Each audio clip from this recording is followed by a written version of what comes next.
नमस्कार नमस्कार. कसे आहात? कार्यक्रम पाहण्यासाठी उत्सुक आहात ना? जय श्रीराम, जय श्रीराम. आदरणीय मान्यवर शिक्षक वृंद, पालक वर्ग आणि माझ्या प्रिय विद्यार्थ्यांनो, आजच्या या वार्षिक स्नेहसंमेलनाच्या पावन प्रसंगी आपले सर्वांचे मनपूर्वक स्वागत आहे. वार्षिक स्नेहसंमेलन हा आपल्या शाळेतील सर्वात मोठा सांस्कृतिक कार्यक्रम असून दरवर्षी नवनवीन विषय घेऊन तो सादर केला जातो. गीत रामायण हे महानाट्य आपल्या शाळेत सादर करावे अशी इच्छा अनेक दिवसांपासून मनात होती. गीत रामायण हा ग दी माडगुळकर, गदिमा लिखित आणि सुधीर फडके म्हणजे त्यांना बाबूजी म्हणून ओळखलं जातं, यांनी संगीतबद्ध व स्वरबद्ध केलेली 56 मराठी गीतांचा अप्रतिम काव्यसंग्रह आहे, जो 1955-56 मध्ये पुणे आकाशवाणीवरून प्रसारित झाला. रामायणातील घटनांवर आधारित हे भावगीत काव्य आधुनिक मराठी साहित्यिक एक मैलाचा दगड ठरलेला आहे. या गीत रामायणावर यावर्षी काहीही झाले तरी हा कार्यक्रम घ्यायचाच असे आम्ही ठरवले. त्यानुसार शोधाशोध सुरू झाली. एक तयार केलेला गीत रामायणाचा कार्यक्रमही मिळाला, मात्र तो फार मोठा होता आणि त्यात केवळ निवेदन आणि गीते होती. निवेदनाऐवजी संवाद असावे असे आम्हाला वाटले. त्यामुळे गीत रामायणाची स्वतंत्र स्क्रिप्ट जाणकारांकडून लिहून घेण्याचा निर्णय घेतला आणि त्याच वेळी धनश्री मॅडम यांची आठवण झाली. त्या नेहमीच आम्हाला नाटकाच्या स्क्रिप्ट लिहून देतात, तसेच त्या बसवण्यासाठी मोलाची मदतही करतात. मी त्यांना फोन करून हा प्रस्ताव मांडला.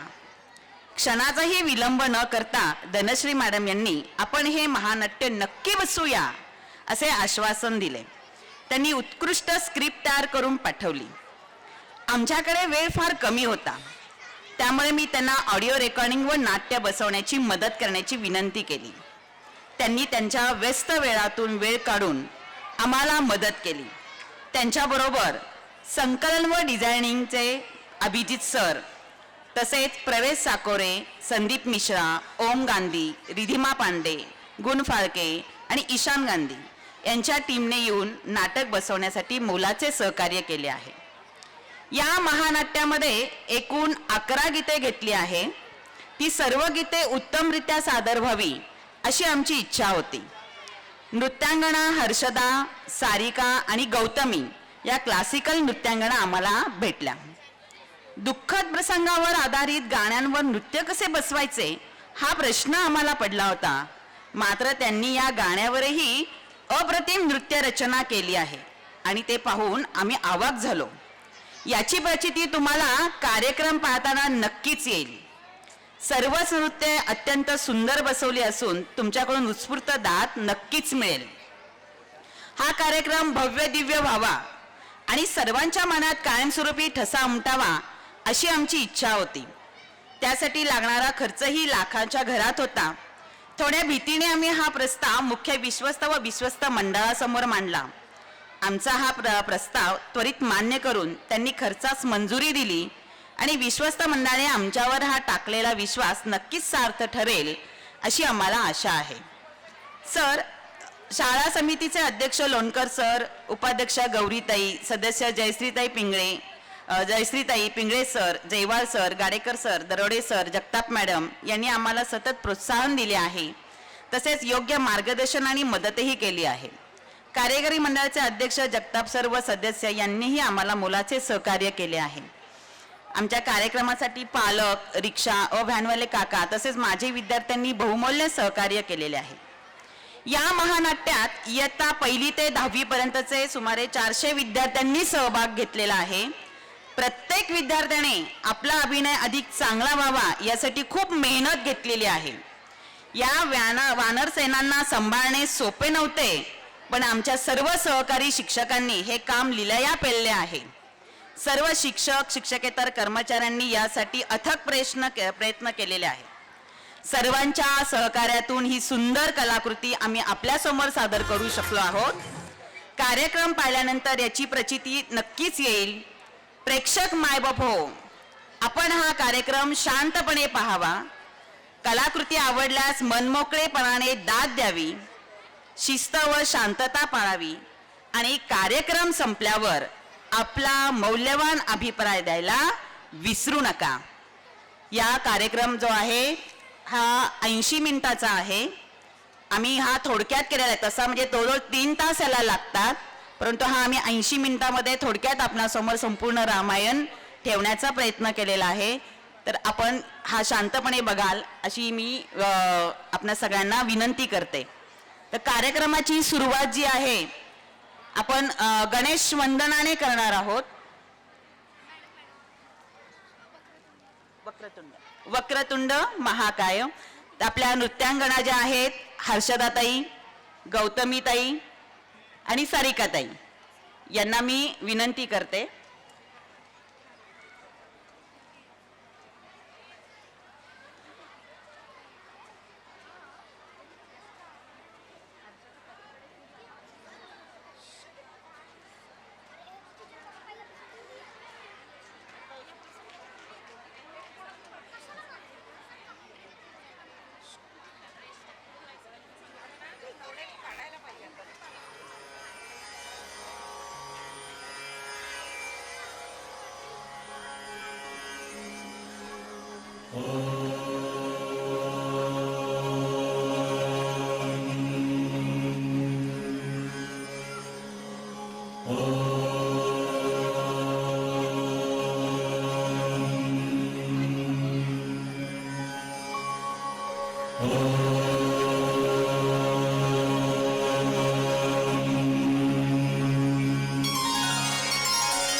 वक्रतुंड महाकाय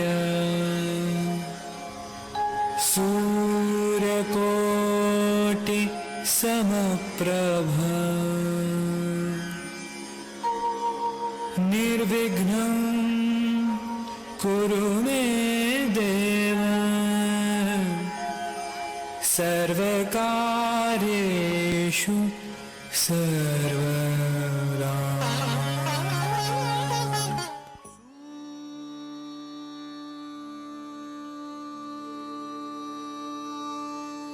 निरागसहो गणपती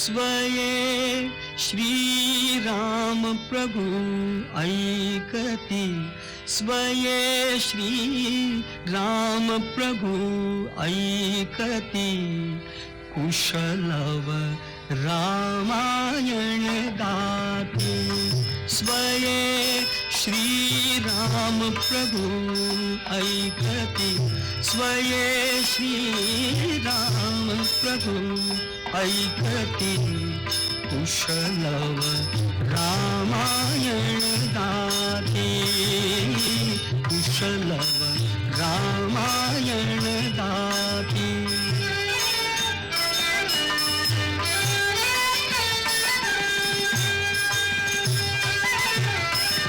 कुमार दोघे एक वयाचे सजीव पुतळे रघुरायांचे तुम्हाद दोघे एक वयाचे सजीव पुतळे रघुरायांचे पुत्र सांगतील चरित पित्याचे पुत्र सांगतील चरित पित्याचे ज्योतीने तेजाची आरती ज्योतीने तेजाची आरती कुशलव रामायण गाती कुशलव रामायण गाती.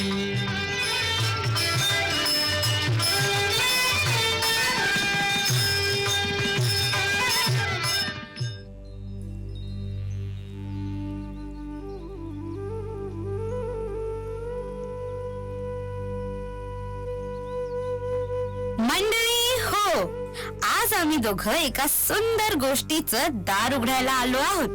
काय गोष्ट असेल बरं? ही गोष्ट आहे धैर्याची, प्रेमाची, त्यागाची आणि एका आदर्श कुटुंबाची. तुम्ही ओळखलात का? आम्ही कोण, कुठून आलो? आम्ही ना अयोध्येतले ना लंकेतले. आमचा जन्म झाला एका शांत आश्रमात, ऋषींच्या आशीर्वादात, निसर्गाच्या कुशीत. पण आमचं रक्ताचं नातं ते एका अशा राजकुलाशी आहे ज्याचं नाव घेताच मनात प्रकाश पसरतो. ओळखलं का? चालेल चालेल, आम्हीच सांगतो. आम्ही लव आणि कुश, श्रीराम आणि सीतेचे पुत्र. आज आम्ही तुम्हाला सांगणार आहोत आमच्या आई बाबांची दिव्य गाथा, जिचं नाव आहे गीत रामायण. रामायणाची कथा सुरू होते अयोध्या नावाच्या सुंदर नगरीतून. अयोध्येचे राजा होते राजा दशरथ. पराक्रमी, न्यायप्रिय, प्रजेसाठी सदैव कर्तव्यनिष्ठ. त्यांच्या महालात होत्या 3 राण्या, कौसल्या, कैकेयी आणि सुमित्रा. सगळं होतं, पण नव्हतं ते अपत्य. राजा दशरथांच्या राजमहालात 3 तेजस्वी राण्या नांदत होत्या. कौसल्या, कैकेयी आणि सुमित्रा. सौंदर्य, संस्कार आणि स्नेह यांचा त्रिवेणी संगम. महालात सोन्याचे दरवाजे होते, मोत्यांच्या दीपांनी उजळलेल्या रात्री होत्या. पण तरीही एकच रिकामेपण मनाला कुरतडत होतं. राजकुमारांच्या पावलांचा नाद का ऐकू येत नाही? तेव्हा ऋषी मार्गाने राजा दशरथांनी पुत्र कामेष्ठी यज्ञ करण्याचा संकल्प केला. यज्ञाची अग्निशिखा आकाशाला स्पर्श करत होती, देवांना आमंत्रण देत होती. यज्ञ पूर्ण झाला तेव्हा अग्निदेव तेजोमय रूपाने प्रकट झाले आणि त्यांनी राजाला दिलं एक सुवर्ण भांड, पवित्र पायसाने भरलेलं. अग्निदेव म्हणाले, हे पायसं राण्यांना अर्पण करा. त्यांच्या कुशीत जन्मतील धैर्य, भक्ती आणि सद्गुणांनी चमकणारे पुत्र. राजा दशरथांनी ते दैवी पायसं कौसल्या, कैकेयी आणि सुमित्रा या 3ही राण्यांना प्रेमाने अर्पण केलं आणि अयोध्येच्या भविष्याला मिळाला नवीन प्रकाश.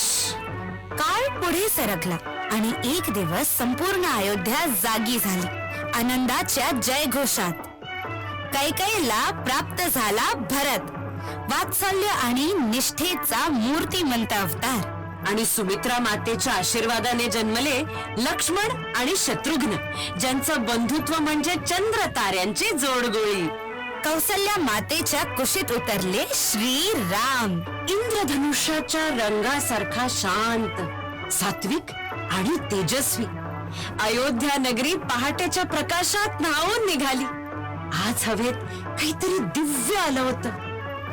प्रासादाच्या अंगणात राणी कौसल्या मातेनं पहिल्यांदाच आपल्या कन्हैयाला, त्या नीलवर्णी शांत तेजस्वी रामाला कुशीत घेतलं.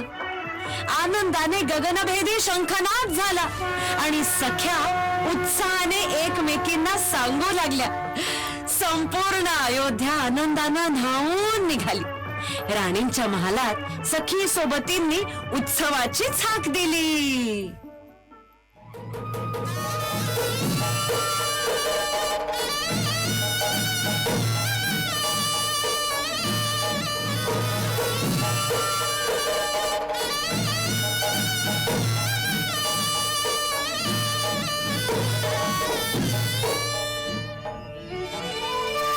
चैत्र मास त्यात शुद्ध नवमी तिथी गंधयुक्त तरीही वात उष्ण हे किती दोन प्रहरी कागशिरी सूर्य थांबला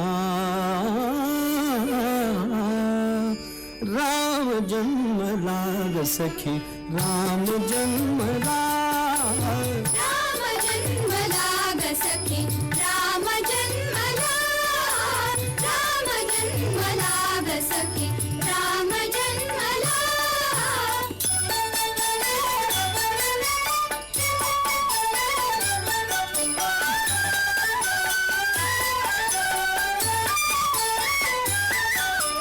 कौसल्या राणी हळू उघडी लोचने दिपून जाय माझ स्वतः पुत्र दर्शने ओघळे आसू सुखे कंठ दाटला ओघळे आसू सुखे कंठ दाटला राम जन्मला ग सखी राम जन्मला राम जन्मला ग सखी राम जन्मला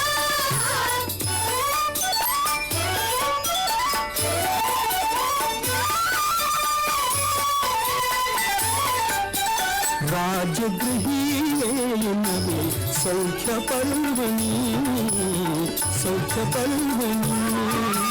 पानामुन हंबरला धेनु अंगणी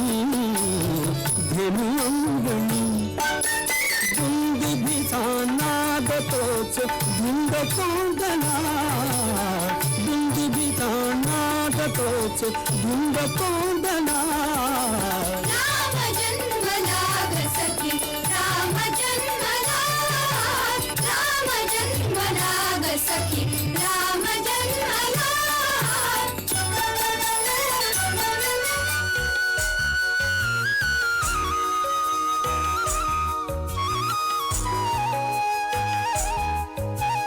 अरे राम दादा बघ ना आज मी खूप सराव केलाय. माझा बाण अगदी सरळ ढगाला जाऊन लागेल. अरे ढगाला नाही रे भरत, आधी त्या झाडाच्या फांदीला तरी लागू दे. मी आधी नेम मारतो. माझा बाण उडालाच की लक्षवर बसतोच. मीच सगळ्यात चपळ आहे. अरे बाळांनो, धनुष्यबाण म्हणजे ताकदीचा खेळ नाही. मन शांत असेल तरच नेम अचूक लागतो. म्हणजे तुम्ही बाण मारताना मनात जप करता का? हो, मन शांत आणि लक्ष स्पष्ट, हीच खरी ताकद. चल चल चल मग हलकीशी स्पर्धाच करूया. पहिल्यांदा कोणाचा बाण त्या फुलांना स्पर्श करतो ते पाहू. अरे थांबा, स्पर्धा असेल तर मला पण शेवटी नको. मी पण आधी बाण मारणार. नाही रे शत्रुघ्न, तू खूप घाई करतोस. बाण उलट माझ्याकडे येईल की काय अशी भीती वाटते. अरे मी तितका घोर नाही हो. मी पण थोडा मोठा झालोय आता. बघा आता, नेम म्हणजे फक्त हाताची ताकद नाही, मनाचीही. वा राम दादा, तुमच्या नेमाला तर हवा सुद्धा जागा देते. राम भाऊ नेहमी जिंकतात, ते हरतच नाहीत आणि तरीही कधीही मस्करी करत नाहीत. राम भाऊ आमचे गुरु आहेत. ते जिथे जातील मी त्यांच्या सोबतच राहणार. आपण 4 जण 4 बोटांसारखे एकत्र राहिलो तरच मूठ मजबूत होते. भाऊबंधाची ही माया कधी कमी होऊ देऊ नका. आम्ही कायम एकत्र राहू. अशा या 4 भावांच्या मायेने अयोध्या नेहमीच उजळून निघे. रामाचे शौर्य, लक्ष्मणाची निष्ठा, भरताचा प्रेमभाव आणि शत्रुघ्नचा उत्साह या चौघांची जोडी म्हणजे महालातील आनंदाची वाटच होती. अयोध्येचा राजमहल धैर्य, ज्ञान, संस्कार यांच्या दिव्य प्रकाशाने उजळलेला होता. आणि त्या प्रकाशाचा सर्वात मोठा स्रोत होते अयोध्येचे राजगुरु महर्षी वशिष्ठ. प्रत्येक सकाळी ते राम लक्ष्मणांना धर्म, विनय, करुणा आणि शौर्याचे धडे देत. त्या दिवशी त्यांनी दोनही राजपुत्रांना बोलवले. त्यांच्या कपाळावर हात ठेवून आशीर्वाद दिला. राम, लक्ष्मणा, मार्ग कितीही कठीण असो, धर्माचा दीप कधी विझवू देऊ नका. तुमच्या अंतकरणात सत्य आणि करुणा असेपर्यंत संपूर्ण जग तुमची शक्ती बनेल. गुरुदेव, आपल्या आशीर्वादानेच राजकुलाचे तेज टिकून आहे. आपण दिलेला मार्गच आमच्यासाठी धर्म आहे. पण गुरुदेवांचा हा आशीर्वाद काहीतरी मोठ्या घटनेची चाहूल देत होता. कारण त्या दिवसाच्या दुपारीच अयोध्येच्या दरबारात एक महान ऋषी दिगंत येत होते. महर्षी विश्वामित्र. गुरु विश्वामित्र दरबारात येत आहे हो. महर्षे, अयोध्येत तुमचं स्वागत. तुमच्या चरणांनी आमचा दरबार पावन झाला. राजन, स्वागताच्या शब्दांनी नाही, धर्मरक्षणाच्या कृतीने मला आनंद होईल. महर्षे, आज्ञा करा. अयोध्या तुमच्या सेवेस सज्ज आहे.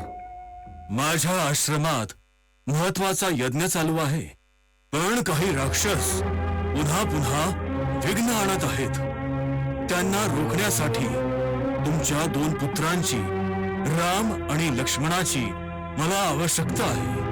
महर्षे, राम लक्ष्मण अजून लहान आहेत. राक्षसांचे सामर्थ्य मोठे आहे. मी एक पिता त्यांना अशा संकटात कसं पाठवू? राजन, वयाने लहान असतील, पण तेजाने ते अपरंपार आहेत. तुम्हाला अजून त्यांच्या खऱ्या स्वरूपाचं दर्शन नाही. पिताश्री, धर्माचं रक्षण करणं हा राजपुत्राचा पहिला धर्म आहे.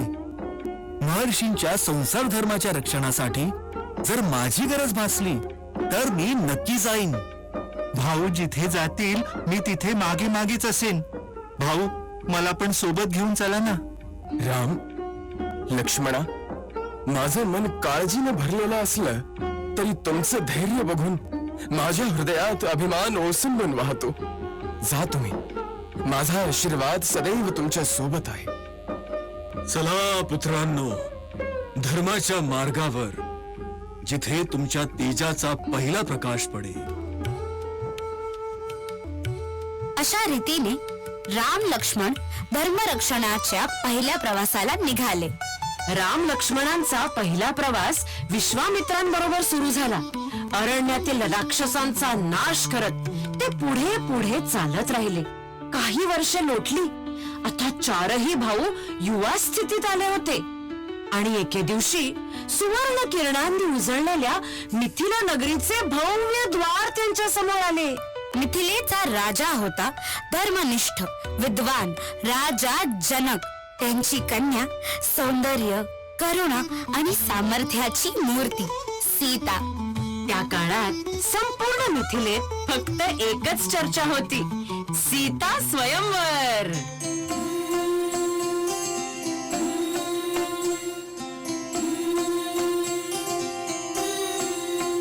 सभासदो, हा आहे भगवान शिवांचा महादिव्य धनुष्य. ज्याने हे उचलले, ताणले, त्याचाच होईल माझ्या कन्येशी विवाह, सीतेशी विवाह.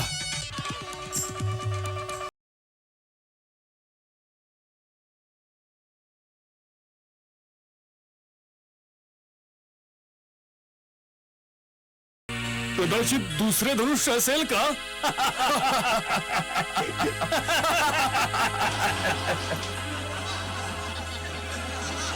महाराज जनक, अहंकार नव्हे पण धर्मासाठी आलेला एक राजकुमार आहे माझ्यासोबत. त्याला संधी द्याल का? भाऊ, हे शक्य आहे का खरंच?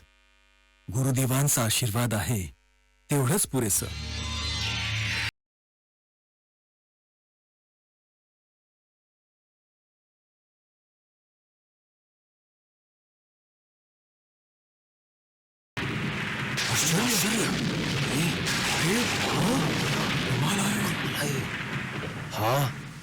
हा कृतार्थ क्षण. राजकुमार राम, आपण माझ्या कन्येचे योग्य वर आहात.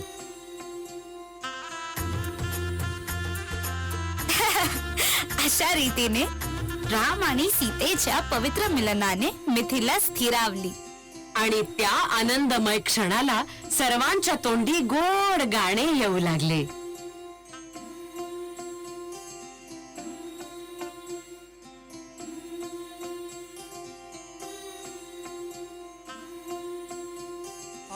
आकाशाशी जडले नाते धरणी मातेचे स्वयंवर झाले सीतेचे स्वयंवर झाले सीतेचे स्वयंवर झाले सीतेचे स्वयंवर झाले सीतेचे स्वयंवर झाले सीतेचे स्वयंवर झाले सीतेचे स्वयंवर झाले सीतेचे.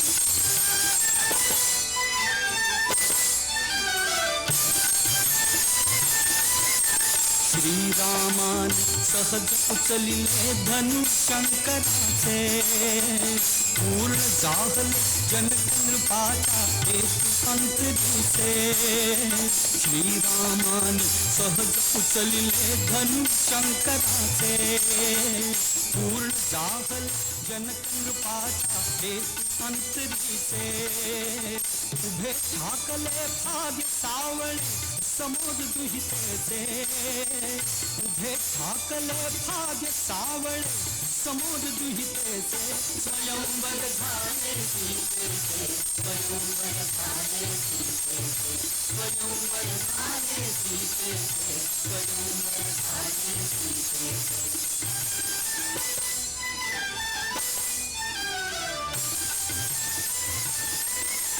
मुग्ध जानकी दुर्नियाहळी राम धनुर्धारी नयना माझी एक वटुनिया निज शक्ती सारी. मुग्ध जानकी दुर्नियाहळी राम धनुर्धारी नयना माझी एक वटुनिया निज शक्ती सारी. फुलू लागले फूल हळूहळू गाली लज्जेचे फुलू लागले फूल हळूहळू गाली लज्जेचे स्वयंवर झाले सीतेचे स्वयंवर झाले सीतेचे स्वयंवर झाले सीतेचे स्वयंवर झाले सीतेचे.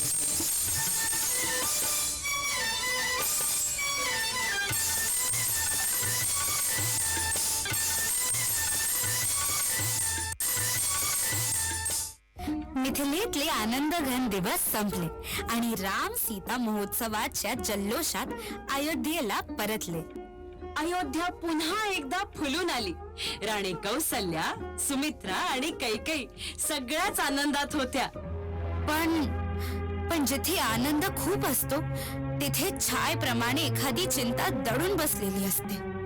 आणि ती चिंता होती मंथरा नावाची एक दासी.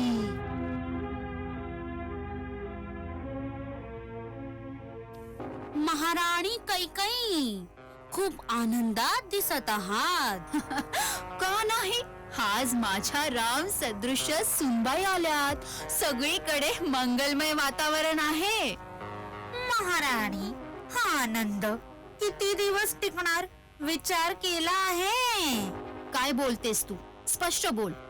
राजा दशरथ उद्या परवा रामाला राजा घोषित करतील.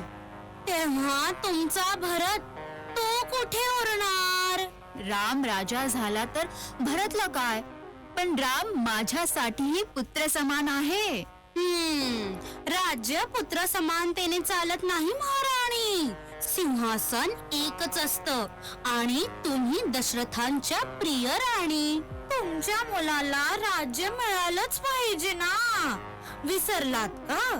राजा दशरथांनी तुम्हाला 2 वर दिले होते जेव्हा तुम्ही युद्धात त्यांचे प्राण वाचवले. आज त्या 2 वचनांचा उपयोग करा. मंथरा, हे योग्य आहे का? योग्य अयोग्य नाही, तुमच्या भरताच्या भविष्याचा प्रश्न आहे. उद्या राम राजा झाला की सगळं संपेल. जर हेच माझ्या भरताच्या हितासाठी असेल तर मला निर्णय घ्यावा लागेल मंथरा. अगदी हाच निर्णय हवा होता महाराणी.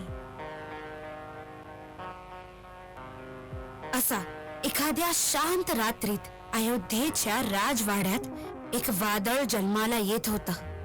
आणि त्या वादळाने राम, सीता आणि लक्ष्मण यांच्या जीवनाची दिशा पूर्णपणे बदलून टाकायची होती. कैकेयी, माझी प्राण सखी, काय झालं? तू अशा कोप भवनात का? कोणी दुखावलं तुला? सांग, मी आहे ना. कैकेयी, तू शांत राहू नकोस. तुझा एक अश्रू माझ्यासाठी रणातल्या 1000 बाणांपेक्षा वेदनादायक आहे. कृपया बोल, काय दुःख आहे तुला? महाराज, तुम्ही मला एकदा 2 वर दिले होते युद्धभूमीत, जेव्हा मी तुमचे प्राण वाचवले होते. कैकेयी, माझ्या सुखाचा, आयुष्याचा, मानाचा पाया आहेस तू. त्या 2 वचनांना मी हृदयात कोरलं आहे. तू काहीही माग, काहीही. मग पहिलं वचन, माझा भरत राजा व्हावा. काय म्हणालीस तू? भरत राजा? पण राम माझा ज्येष्ठ पुत्र, अयोध्येचा धीर, शौर्य, करुणेचा दीप. राज्य वचनांवर ठेवावं महाराज. भरत हा माझा पुत्र, त्याचं राज्य मला हवं आहे. पण कैकेयी, तूच म्हणायचीस की राम भरत 2 शरीर, 1 हृदय आहे. रामाच्या डोळ्यात तू नेहमीच आई दिसतेस. आज अचानक हा बदल कसा? राजकारणात भावना नसतात महाराज. आज माझ्या मुलाचा हक्क मी मागतीये. ठीक आहे भरत राजा, हे जरी कठीण असलं तरी तुझ्या आग्रहासाठी देईन हे वचन. पण दुसरं वचन काय मागशील? दुसऱ्या वचनात रामाने 14 वर्ष वनवासाला जावे. वनवास? रामाला घराबाहेर, राजवाड्यापासून, माझ्यापासून? कैकेयी, माझी राणी, हे शब्द परत घे. असं नको करू. रामाशिवाय माझं हृदय धडधडणार नाही. तुझा भरतही हा अन्याय सहन करणार नाही. हे राज्य, ही प्रजा, हा सारा संसार रामाच्या तेजाने प्रकाशलेला आहे. वनवास, त्याला? महाराज, तुम्ही राजा आहात. वचनं दिली आहेत, वचनं पार पाडलीच पाहिजेत.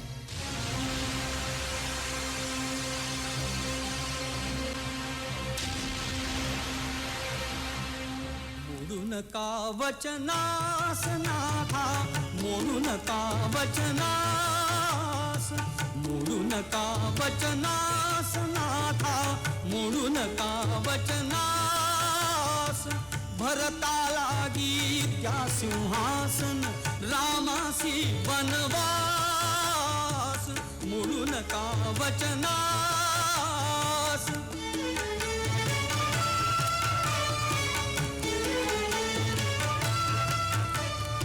न लगे सांत्वन नको कळवळा, शब्द दिले ते आधी पाळा. न लगे सांत्वन नको कळवळा, शब्द दिले ते आधी पाळा. आजोळाहून परत बोलवा, झणी माझ्या भरतास. मोडू नका वचनास.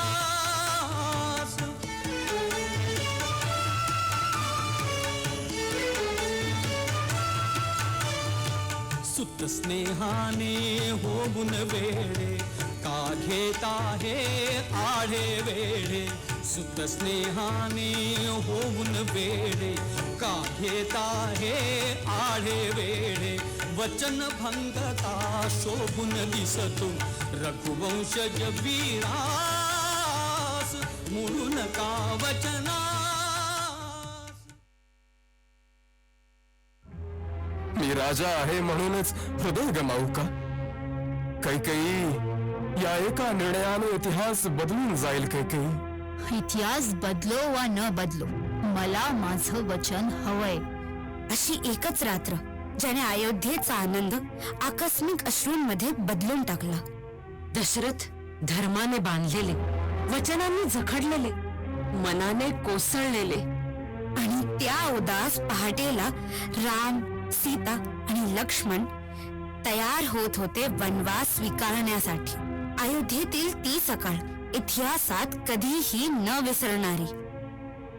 राजा दशरथ रडत होते, कैकेयी भ्रमित होती आणि राम त्या सर्वांपेक्षा शांत, स्थिर, धीराचा. कारण त्यांना वडिलांच्या वचनापलीकडे धर्म मोठा वाटत होता.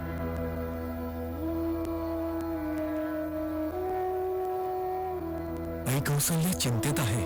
वडिलांचा वेदनामय श्वास मी स्पष्ट ऐकतोय. पण राजकुलाचा धर्म माझ्या पावलातच आहे.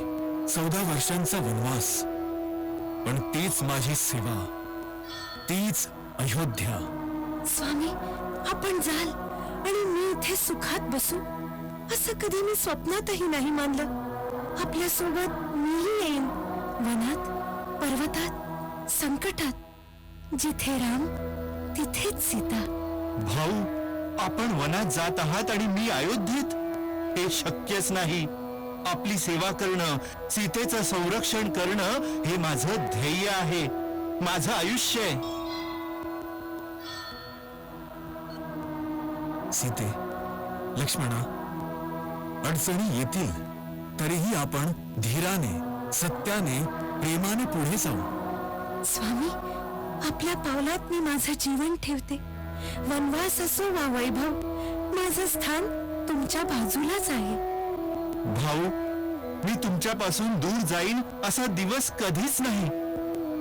अशा रीतीने अयोध्येची राजलक्ष्मी, राजकुमार आणि त्यांचा सावलीसारखा धाकटा भाऊ सगळं मागे ठेवून निघाले.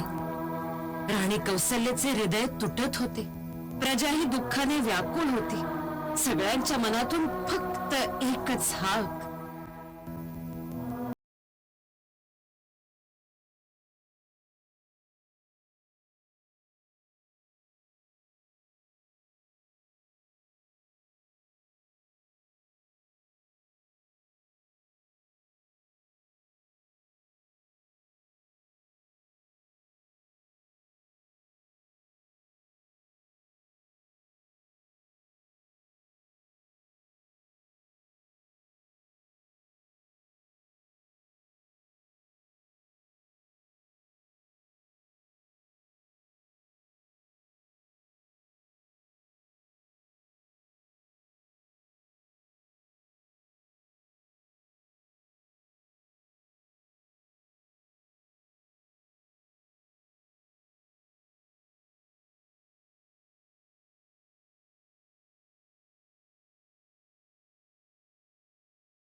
वनातलं जीवन शांत साध पण कधी कधी कठीणही.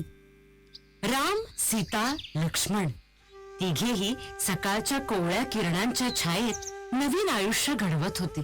सीतामाई फुलं गोळा करायची, लक्ष्मण कुडं बांधायचा आणि राम धर्म आणि प्रकृती यांच्यातील समतोल सांभाळत जंगलातील जीवजंतूंचं रक्षण करत. हे वन किती सुंदर आहे.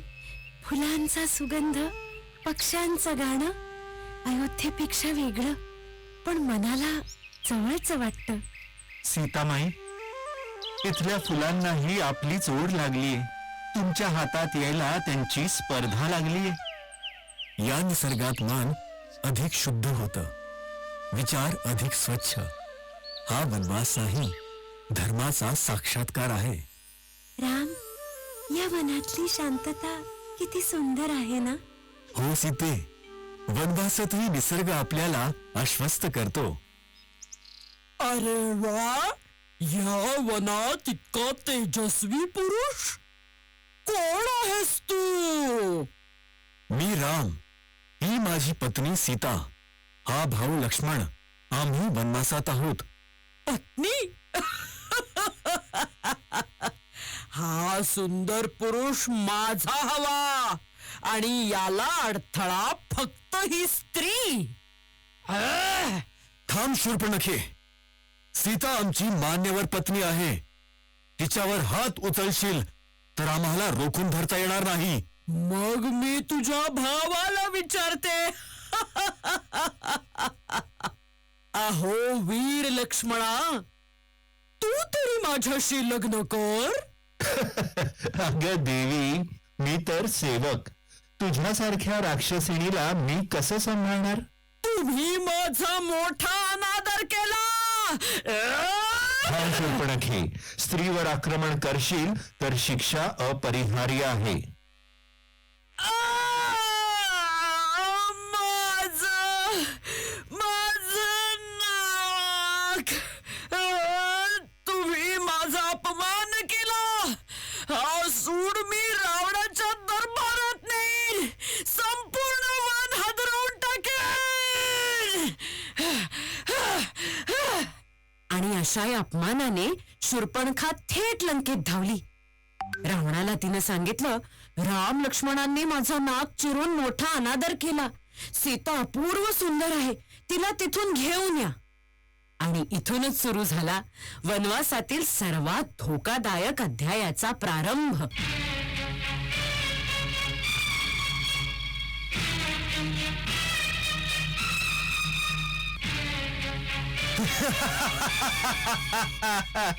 भ्राताश्री, असं कोण हसतंय?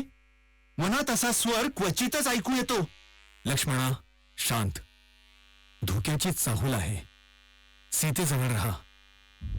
असं बरंच काही पंचवटीत घडत होतं, पण त्यातलं सर्वात भयंकर एक परकी नजर सीतेकडे खेळली होती. आणि त्या नजरेमागे होता लंकेचा राजा, 10 डोकी, अपार शक्ती, पण अभिमानात आंधळा रावण.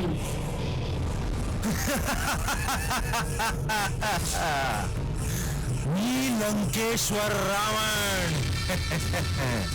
लोकांनी ज्याच्या शक्तीची दहशत मानली तो आज या साध्या वनात आलाय. सीता, राम, लक्ष्मण.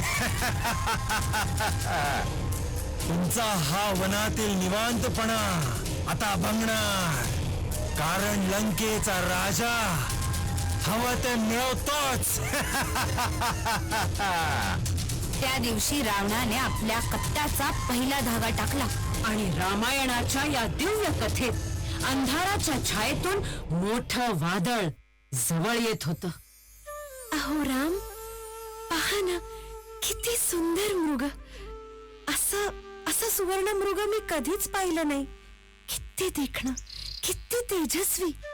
सीते, हे सामान्य हरिण नाही. वनात असे सुवर्ण प्राणी नसतात. काहीतरी अनोखी खेळी दिसते. पण मला तो हवाय. अहो, पकडून आणा ना. किमान त्याचं सौंदर्य जवळून तरी पाहू दे मला.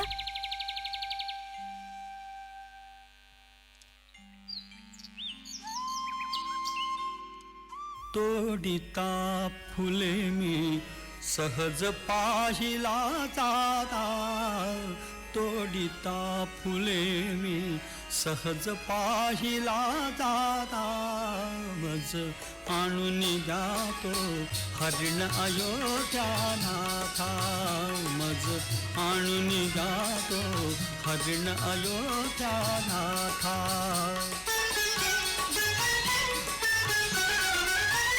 झळकती तयाच्या रत्ने शृंगावरती. नवमोह फुलासम सुवर्ण अंगावरती. झळकती तयाच्या रत्ने शृंगावरती. नवमोह फुलासम सुवर्ण अंगावरती. हे नयन भाळले त्याच्या रंगावरती. हे नयन भाळले त्याच्या रंगावरती. ते इंद्र चापसे पुच्छ भासले उडता. मज आणून जातो हरिण अयोध्यानाथा. मज आणून जातो हरिण अयोध्यानाथा.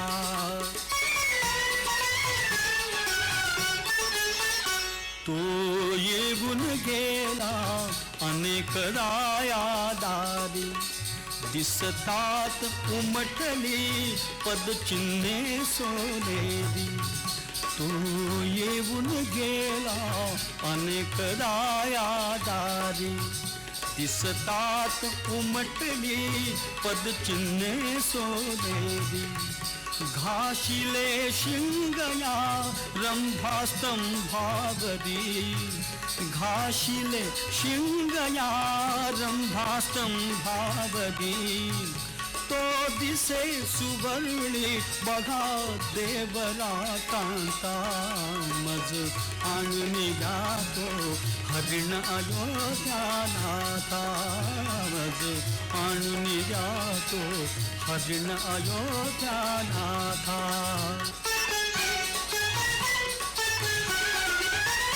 चालतो जलदगती मान मुरडितो मंद. डोळ्यात काहीसा भाव विलक्षण धुंद. चालतो जलदगती मान मुरडितो मंद.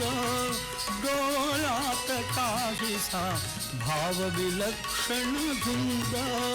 लागला मृगाचा मला नाथ हो छंद. लागला मृगाचा मला नाथ हो छंद. वेडीच जावले तृणापुरीच्या बघता. मज आणून जातो हरिण अयोध्यानाथा. मज आणून जातो हरिण अयोध्यानाथा. भ्राताश्री, मला ह्याच्या मागे काहीतरी अनर्थ दिसतोय. हा मायावी असू शकतो. लक्ष्मणा, सीतेची इच्छा आहे, मी जातो. पण तू लक्ष ठेव, सीतेला एकटी सोडू नकोस. धन्यवाद प्रभू.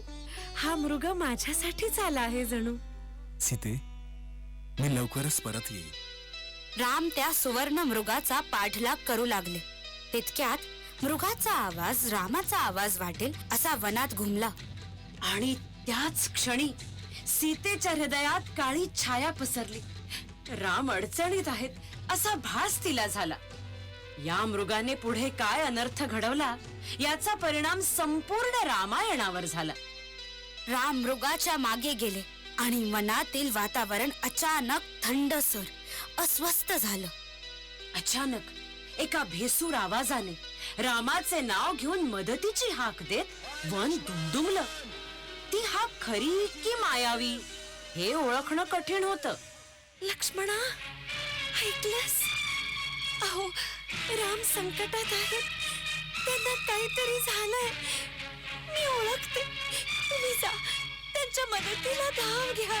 सीतामाई, तुम्हाला माहितीये, राम हे साक्षात शक्ती आहेत. कोणताही राक्षस त्यांना काही करू शकत नाही. हा नक्कीच मायावी डाव आहे. कसे काय एवढे कठोर होता? तुमचा भाऊ संकटात आहे आणि तुम्ही इथे थांबून राहाल, किंवा तुम्हाला रामाची काळजीच नाही? सीतामाई, मला अशा शब्दांनी दुखावताय तुम्ही. तुमचे रक्षण करणं हीच रामांची आज्ञा आहे. मी तुम्हाला सोडून जाऊ कसा? लक्ष्मणा, मग मीच जाते. मला रामांची काळजी आहे आणि मी त्यांना असं एकटं सोडणार नाही. नको सीतामाई, ही चूक होईल. तुम्ही एक पाऊलही झोपडी बाहेर टाकू नका, हीच माझी विनंती. ठीक आहे, मी जातो, पण जाण्यापूर्वी तुमच्या रक्षणासाठी ही सीमा आखून जातो. ही लक्ष्मण रेखा आहे. तुम्ही या सीमेत सुरक्षित राहाल, याच्या बाहेर जाऊ नका. कितीही मोठी परिस्थिती आली तरीही.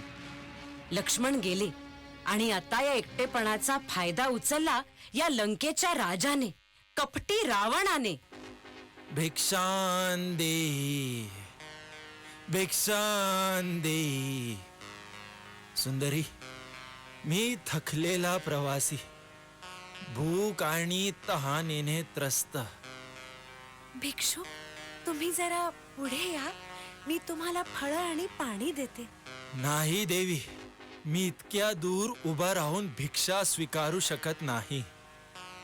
धर्म आहे, भिक्षा द्वारावर दिली जाते. तुम्ही जवळ या, सीमा ओलांडून.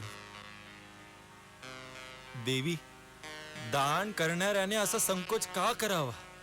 एक वृद्ध साधू, मी तुमच्या पाया शरण आलो आहे. ठीक आहे, मी येते.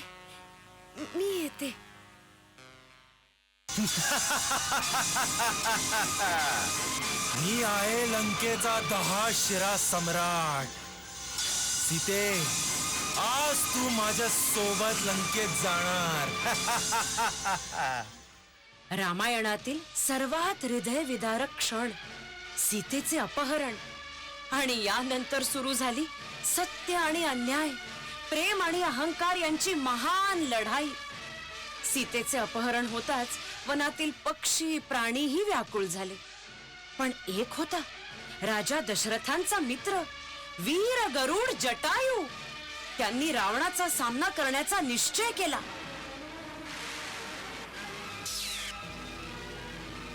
थांब रावणा, निरपराध स्त्रीचे अपहरण करत आहेस.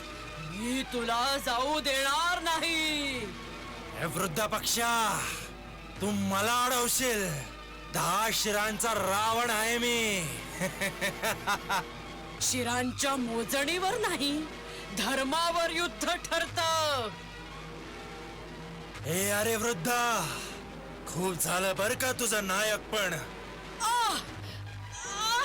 माझे पंख, माझे पंख.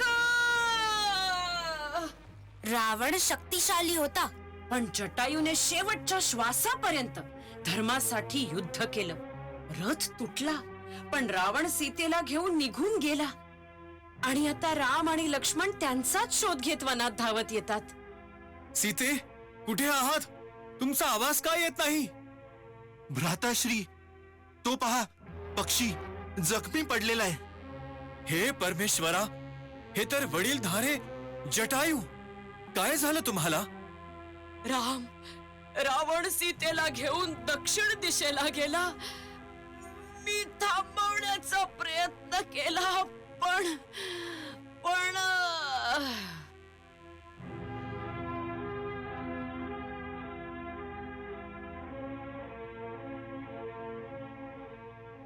मरणोन्मुख त्याला कारे, मारिसी पुन्हा रघुनाथा. अडविता खलासी पडलो, पळविली रावणी सीता. अडविता खलासी पडलो, पळविली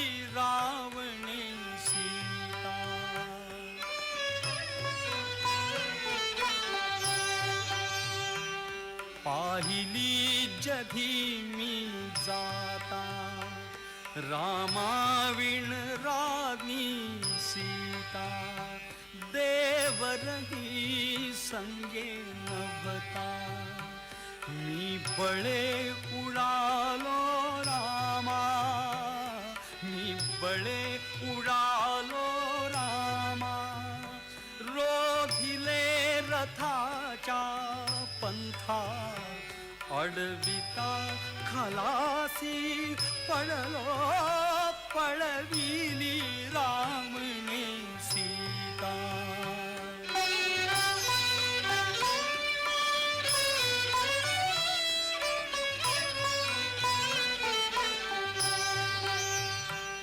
तो नृशंस रावण कामी, नेतसे तिला का धामी, तो नृशंस रावण कामी, नेतसे तिला का धामी, जाणिले मनी सारे मी, चावलो तयाच्या हाता, चावलो तयाच्या हाता, हाणिले पंख हे माथा, अडविता खलासी पडलो, पळविली रामने सीता.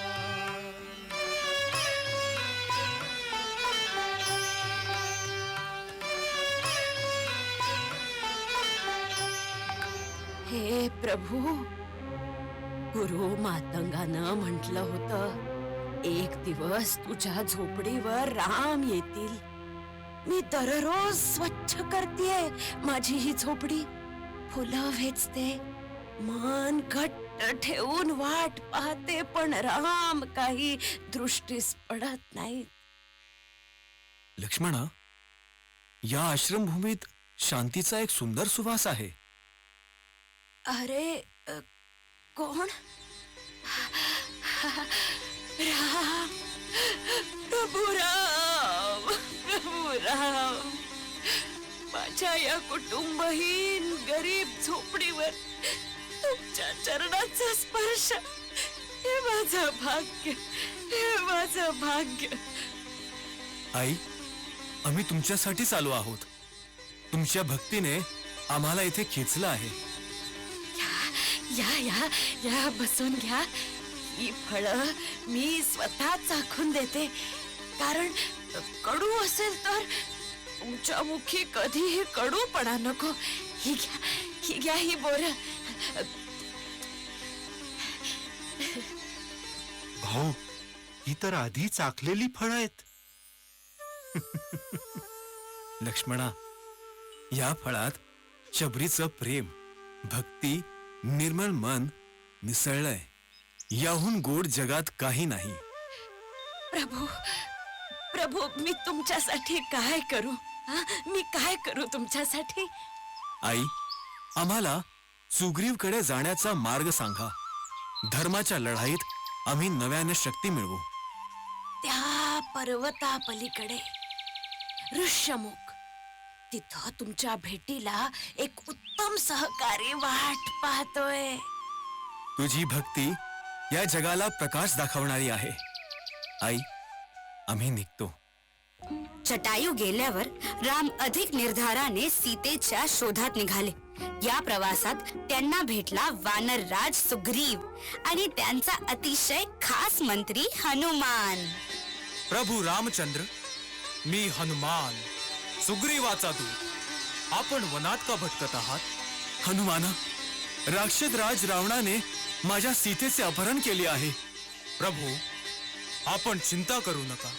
जगाच्या टोकावर जाऊनही मी सीतेचा ठाव ठिकाणा आणेन, ही माझी प्रतिज्ञा. हनुमाना, तुझ्या शब्दातच सामर्थ्य आहे. प्रभू, चला, सुग्रीव आपली मदत करेल. वानरसेना तयार आहे. अशा प्रकारे रामांना त्यांचा खरा मित्र, खरा भक्त हनुमान मिळाला.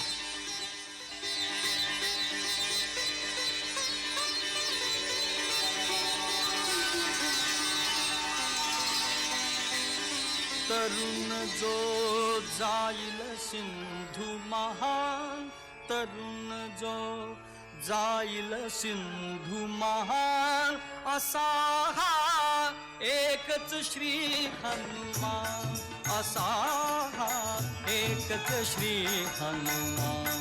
तरुण जो जाईल सिंधू महान, तरुण जो जाईल सिंधू महान, असा हा एकच श्री हनुमान, असा हा एकच श्री हनुमान.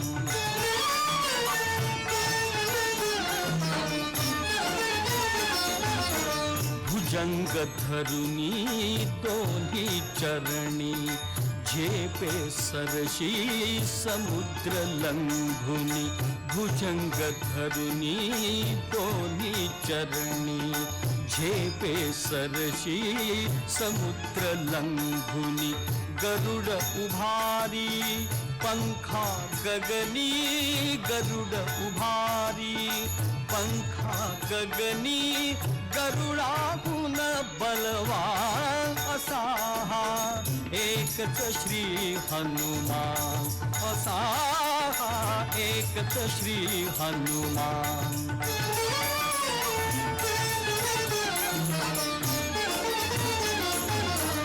अंजनीचा हा बलाढ्य आत्मज, हा अनिलाचा सुपुत्र क्षेत्रज. अंजनीचा हा बलाढ्य आत्मज, हा अनिलाचा सुपुत्र क्षेत्रज. निज शक्तीने ताडिल दिग्गज, निज शक्तीने ताडिल दिग्गज.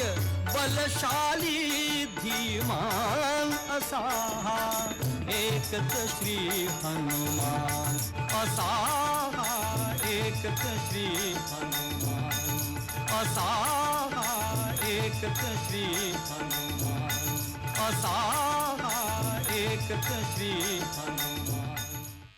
वानर सेनेत एक वीर होता, बुद्धीने ज्येष्ठ, अनुभवाने महान, ज्याचा शब्द म्हणजे निर्णय, तो म्हणजे जांबवंत. सुग्रीवाच्या सेनेत जांबवंत हे ज्ञानाचे आधारस्तंभ, रणनीती, धैर्य, संयम या तिन्हींचे ते मार्गदर्शक. प्रभू राम, लंका दूर आहे, समुद्र विशाल. आपण सीतेचा ठाव ठिकाणा कसा शोधायचा? सुग्रीव राजा, वन, पर्वत, समुद्र या तिन्हींकडे पाहिलं तर आपल्याला एकच व्यक्ती दिसते, ज्याजवळ अगाध सामर्थ्य आहे. हनुमान, तू सूर्यालाही स्पर्श करू शकतोस. हे तुझ्यातलं बाल धैर्य मी पाहिलं आहे, पण आज तुला तुझी खरी शक्ती ओळखायची वेळ आली आहे. जामवंतजी, आपल्या आशीर्वादाने मी काहीही करेन, पण मला दिशा दाखवा. हनुमाना, समुद्र कितीही खोल असला तरी तुझं मन रामाच्या भक्तीने भरलेला आहे. तू तो सहज ओलांडशील. तुझ्या वेगासमोर पर्वतही डगमगतात. हनुमाना, सीता माझी प्राणप्रिया, तिला लंकेत कुठे ठेवली आहे हे जाणून घेणं आत्ताच्या क्षणी सर्वात महत्वाचं आहे. ही माझी अंगठी सीतेला दाखव. तिला कळेल की मी तिला मुक्त करण्यासाठी निघालो आहे. प्रभू, आपला संदेश, आपला विश्वास आणि हे राम नाम या तिन्हींच्या बळावर मी लंका गाठणारच. चला हनुमाना, तुझ्या पायाखाली पृथ्वी थरथरू दे. आकाशाला फाडून तू लंकेत पोहोच. आम्ही सर्व तुझ्या विजयाची प्रतीक्षा करतो आहोत. हनुमान लंकेत पोहोचले. तिथे अशोकवनात सीतामाई एकटी निराश बसलेली. राम, माझे प्रभू, तुम्ही मला घ्यायला याल ना?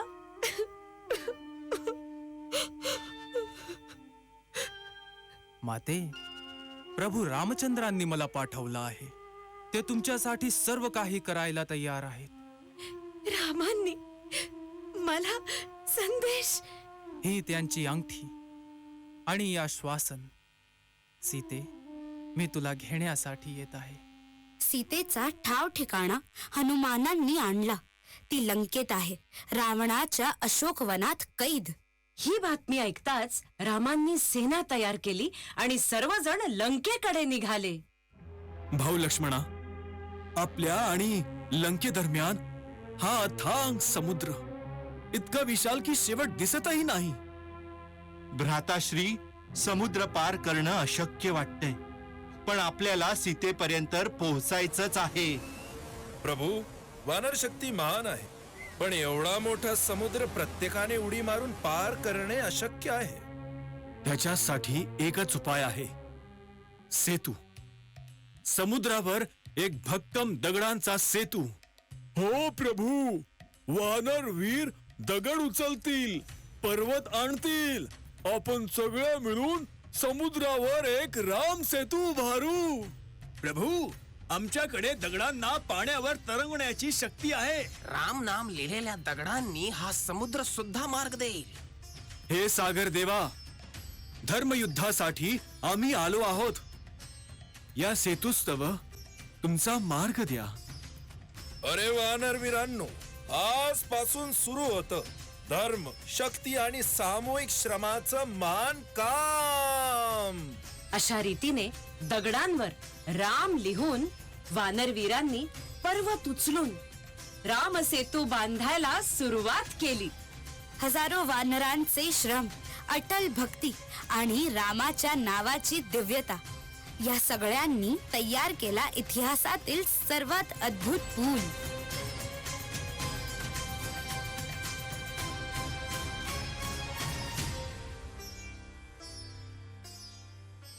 सेतू बांधारे, सेतू बांधारे, सेतू बांधारे, सेतू बांधारे, सेतू बांधारे सागरी, सेतू बांधारे सागरी, सेतू बांधारे सागरी. सीतावर रामचंद्र की जय. सेतू बांधारे, सेतू बांधारे, सेतू बांधारे सागरी, सेतू बांधारे सागरी, सेतू बांधारे सागरी. सीतावर रामचंद्र की जय.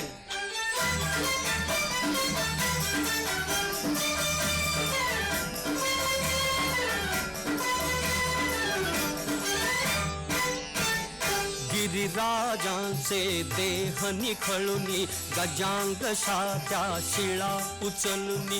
गिरिराजांचे देह निखळुनी, गजांग शात्या शिळा उचलुनी. जळात द्या रे जवे ढकलुनी, जळात द्या रे जवे ढकलुनी. सेतू बंधने जोडून ओढा, सेतू बंधने जोडून ओढा, समीप लंकापुरी. सेतू बांधारे सागरी, सेतू बांधारे सागरी, सेतू बांधारे सागरी. सीतावर रामचंद्र की जय.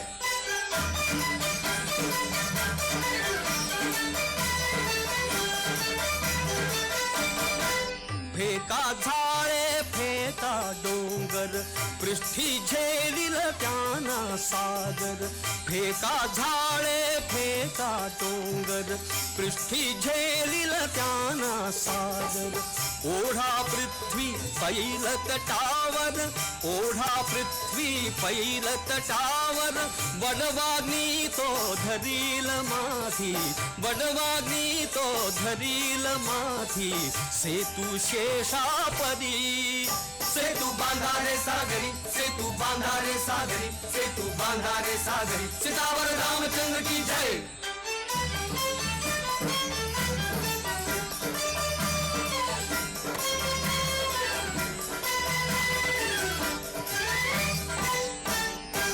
राम भक्तिये दाटून पोटी, शततीर्थांच्या लवल्या पाठी. राम भक्तिये दाटून पोटी, शततीर्थांच्या लवल्या पाठी. सत्कार्याच्या पथिकासाठी, सत्कार्याच्या पथिकासाठी.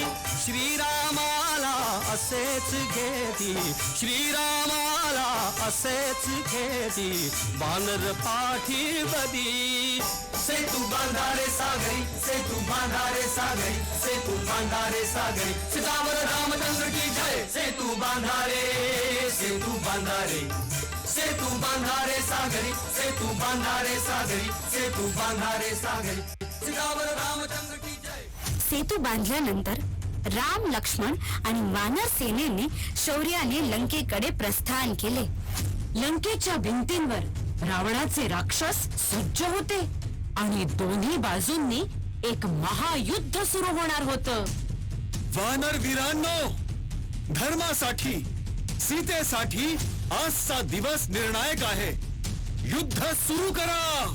जय श्रीराम, जय श्रीराम, जय श्रीराम, जय श्रीराम. लंकेच्या भूमीवर दोन्ही सेनेचे महाकाय तांडे उभे राहिले. एका बाजूला वानर भालूंची पर्वतरूप सेना आणि दुसऱ्या बाजूला राक्षसी सामर्थ्याने परिपूर्ण लंकेचा अजेय बल. हवा धुळीनं भरून गेली होती. समुद्रही जणू थरथरत होत, कारण आज होणार होतं धर्म अधर्मचा अंतिम संघर्ष.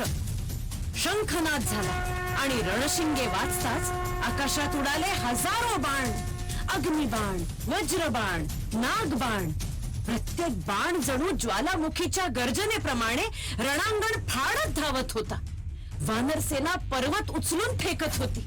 भालू मातीचे ढग उडवत पुढे धावत होते आणि राक्षस त्यांना कडाडणाऱ्या गदांनी, तलवारींनी आणि मायावी अस्त्रांनी सामोरे जात होते.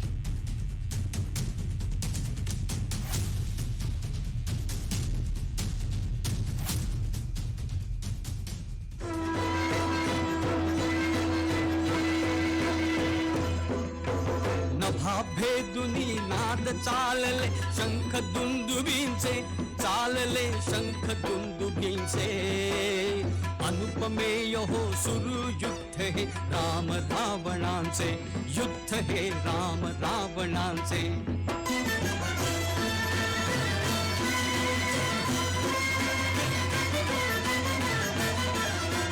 सशंख राक्षस गण तो दिसला कृष्ण घनावर बाला कमाला.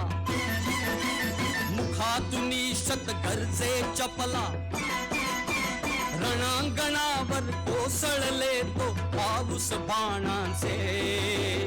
अनुपमेय हो सुरू युद्ध हे राम रावणांचे युद्ध हे राम रावणांचे.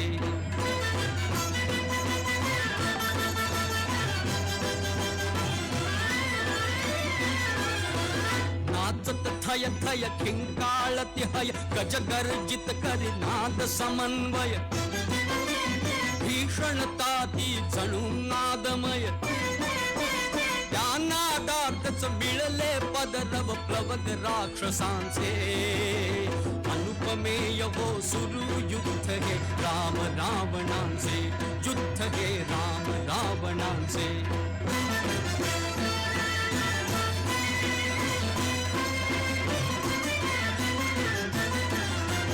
दंत दाबुनी निज अधरावर वानर ताडण करीती निशाचर.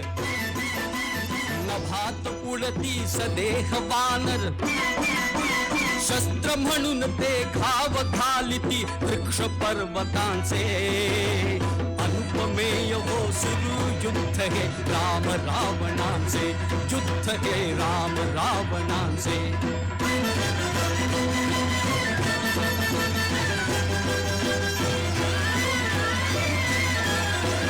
जयता शरथी जयता रासु प्रहार करीती वानर गर्जत. झेलित शस्त्रा अथवा हाणित भरास आले द्वंद्व जणू की महासागरांचे. अनुपमेय हो सुरू युद्ध हे राम रावणांचे युद्ध हे राम रावणांचे.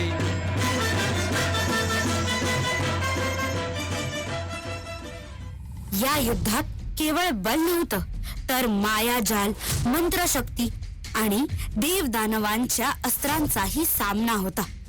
धुळीने झाकलेलं आकाश, शौर्याने झगमगणारी भूमी, धर्माची बाजू सांभाळणारे राम लक्ष्मण आणि दुष्टतेच्या साम्राज्याचा सेनापती मेघनाद इंद्रजीत. आणि आता या रणांगणावर प्रकट होणार होता लंकेचा अभिमान, रावणाचा दैदिप्यमान पुत्र, अतुलनीय योद्धा मेघनाद. ऐका रे वानरांनो, मी लंकेचा युवराज मेघनाद आज तुमच्या सैन्यासाठी भीतीची खरी परीक्षा घेऊन आलो आहे. गणांना आग देणारा सूर्य मला सामर्थ्य दे. आज लक्ष्मणाचा अंत लिहितो.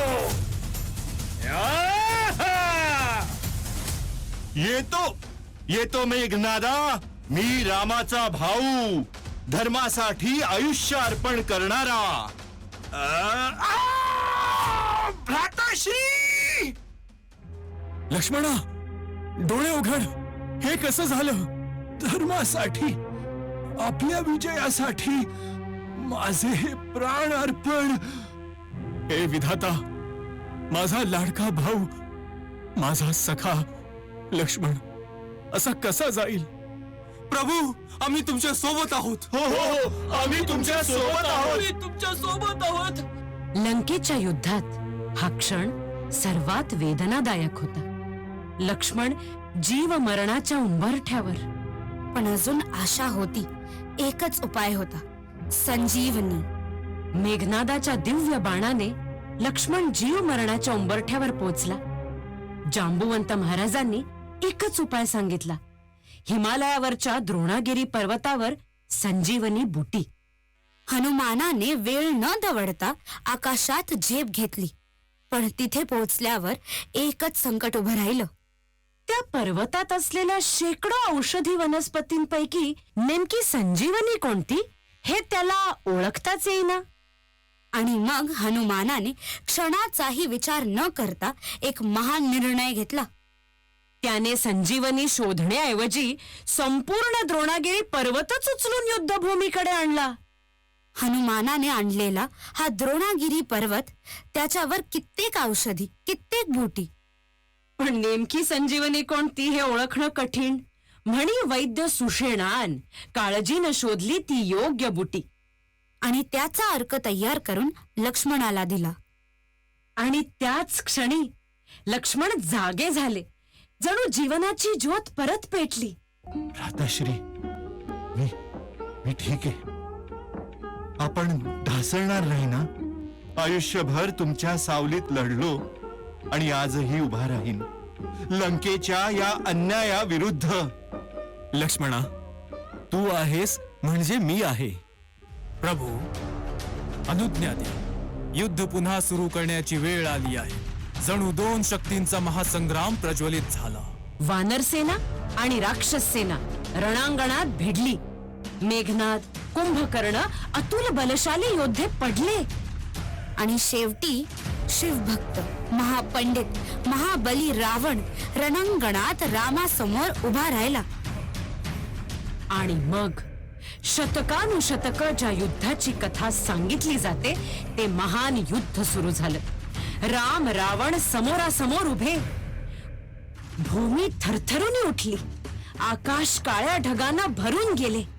हे योद्धे दोन नव्हते, तर दोन शक्तींचा संग्राम होता, धर्म आणि अधर्माचा. रामांनी धनुष्य चढवून पहिला बाण सोडला. अग्निशिखेसारखा तेजस्वी. तो रावणाकडे विजेसारखा झेपावला. पण रावण तर दैत्यांचा राजा. त्याने तत्क्षणी प्रत्युत्तर दिले. भुजंगास्त्र. नागासारखा वेटोळा घालत बाण हवेला कापत सुटला. रामांनी त्यावर गरुडास्त्र सोडले. गरुडाच्या पंखांसारखं वेगवान. त्याने नागास्त्राचा वेध घेतला आणि रणांगण उजळून निघालं. रावण हसला. त्याच्या 10 डोक्यातून गर्जना उठली. हे राम, माझा अंत तुझ्या हाती नाही. आणि त्याने सोडला मायावी बाण, ज्याने आकाश काळवंडलं आणि वारा रक्तवर्णी झाला. पण राम शांत, स्थिर, जणू कर्तव्याच्या व्रताला अडीग उभे. त्यांनी सोडला अस्त्रेश्वर बाण, ज्याच्या प्रकाशाने तुटली रावणाची माया. रावण कोपला. त्याने आपल्या संपूर्ण सामर्थ्यानं शिवास्त्राचा प्रहार केला. युद्ध जणू प्रलय झाल्यासारखं भासलं. पण त्या क्षणी रामांनी डोळे मिटून मनात श्री महादेवाला वंदन केले आणि सोडला इंद्राचा अमोघ अस्त्र शिरोमणी बाण. तो बाण रावणावर झेपावला. 10 डोक्यांची गर्व शिरत थरथरली. आकाश निळ, भूमी स्तब्ध आणि त्या प्रहारानं लंकेचा अधर्म कोसळला. अशा रीतीने राम रावण युद्ध संपलं. धर्माचा दीप पुन्हा तेजाळला.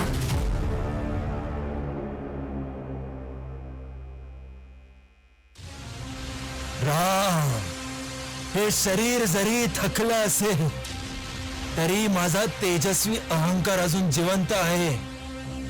मी रावण, दशानन, विद्वान, पराक्रमी. अहंकार माझा होता, पण बुद्धी ही माझीच होती. मला माहिती आहे आज माझा अंत अटळ आहे. पण लक्षात ठेव राम, रावण फक्त वाईट नव्हता. मी ज्ञानी होतो, शिवभक्त होतो. अहंकाराने माणूसही राक्षस होतो.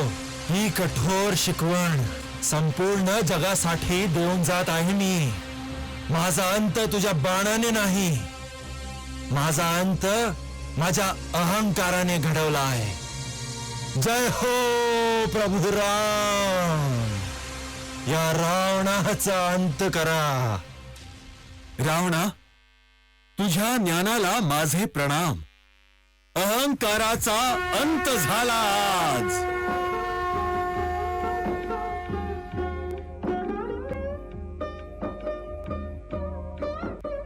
आणि अशा रीतीने रावणाचा अंत झाला. धर्म जिंकला आणि अधर्माचा नाश झाला. रावणाचा अंत झाला. अधर्माची सावली दूर पळाली आणि जगात शांतीचा श्वास पुन्हा पेटला. वनवासाची कठीण वर्षे संपली. सखे मित्रांच्या प्रेमाने, प्रजाजनांच्या हाकांनी राम, सीता आणि लक्ष्मण परत आले अयोध्येच्या नगरीत.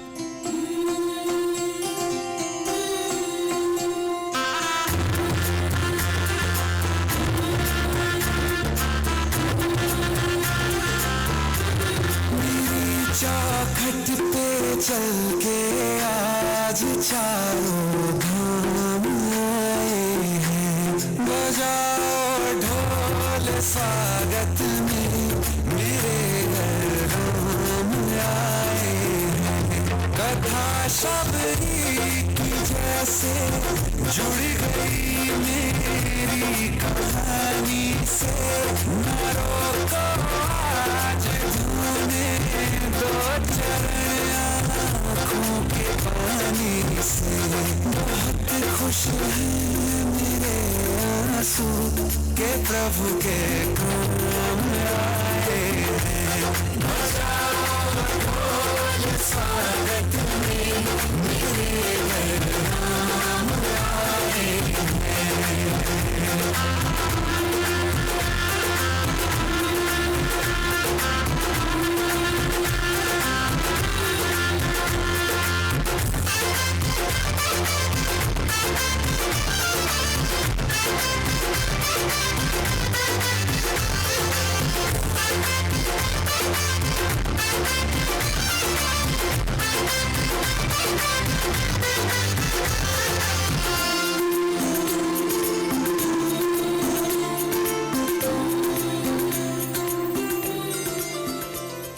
अयोध्या जणू फुलांनी बहरली. प्रत्येक घर उजळलं दीपांच्या प्रकाशाने. आकाशात आनंदाचे ढग आणि भूमीवर फुलांची नक्षी. प्रजेनं आपल्या प्रिय राजाचा जय जयकार करत स्वागत केले. रामचंद्र आले, रामचंद्र आले. आणि त्या दिवशी सर्वोच्च सन्मानाने भगवान श्रीरामांनी अयोध्येच्या सिंहासनावर आरूढ होऊन धर्माचा दीप पुन्हा प्रज्वलित केला.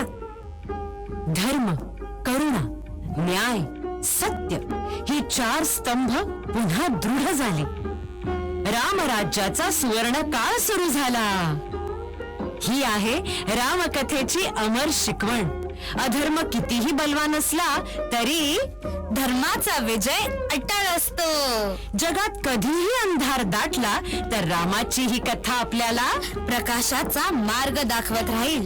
आणि म्हणूनच आजही, उद्याही आणि सदा सर्वदा जय श्रीराम. जय जयकार रामा त्रिवार जय जयकार जय जयकार जय जयकार रामा त्रिवार जय जयकार. पुष्पकयानातुनी उतरले स्वर्ग सौख्य साकार स्वर्ग सौख्य साकार त्रिवार जय जयकार. तुला चिंतिते सुदीर्घ आयु पुण्य सलीला सरिता सरयू पुलकित पृथ्वी पुलकित वायू पुलकित पृथ्वी पुलकित वायू. आज अहल्ये परी जाहला नगरीचा उद्धार नगरीचा उद्धार. त्रिवार जय जयकार रामा त्रिवार जय जयकार.